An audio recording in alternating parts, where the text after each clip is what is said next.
Hello,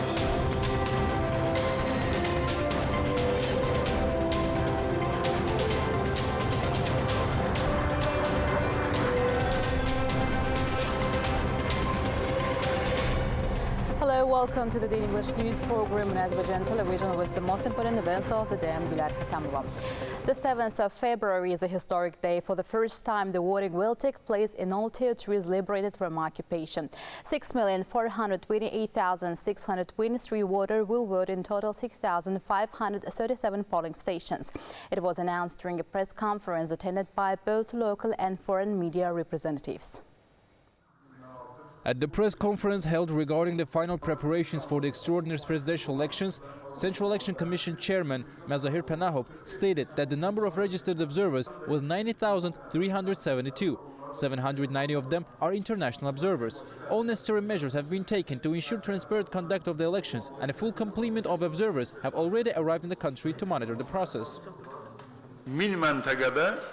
Web cameras have been installed at 1,000 polling stations. They will be operational from 7:30 a.m. February 7th until all processes are completed. It is also possible to monitor these locations via webcams on the Central Election Commission website from anywhere in the world. All necessary steps have been taken to ensure transparency. The webcam experience is unique to Azerbaijan.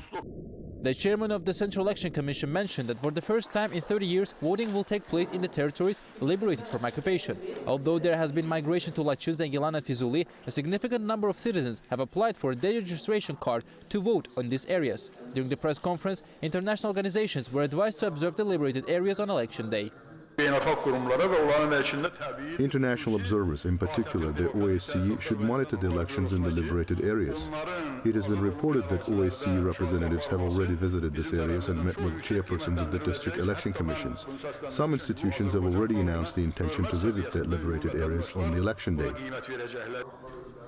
During the press conference, it was announced that 49 polling stations were established in embassies and consulates operating in 37 countries to accommodate voters outside Azerbaijan. Over 23,000 voters have already registered at the polling station.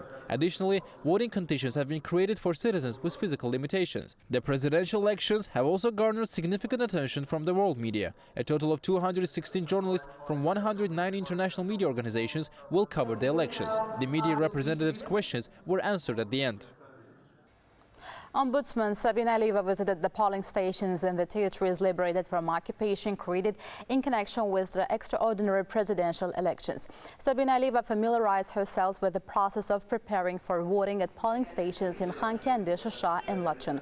Ombudsman went to citizens who returned to their native lands, discussed the electoral process, the rights and obligations of voters, and other related issues.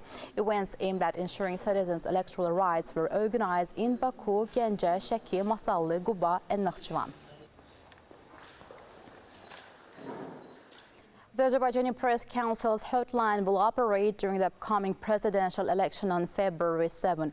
Journalists can use the hotline to report any confusion or problems they encounter while covering the procedure. Furthermore, representative of Azerbaijan's Press Council will monitor the situation in district and precinct election commissions in the capital and regions. These commissions were established to enable journalists to perform their professional duties as reporters and observers. The Product Expo 2024 International Raw Materials Exhibition kicked off in Moscow, where Azerbaijan is also presented. At the Prodesco 2024 exhibition, Azerbaijan is represented by a single stand supported by the Ministry of Agriculture and the Chamber of Commerce and Industry of the Russian Federation. Our national stand showcases products from 28 companies. The exhibition this year showcases food products, agricultural produce, and wines. As in previous years, this year the Azerbaijani stand aroused great interest among visitors. The non-oil sector in Azerbaijan is experiencing consistent growth year by year. In the previous year, the sector grew by almost 10%, reaching $3.3 billion. Additionally, the export geography of our products is expanding. You can report events you encounter as well as share your suggestions and remarks via our WhatsApp and Telegram accounts. That was all for today. Thank you for being with us. Goodbye.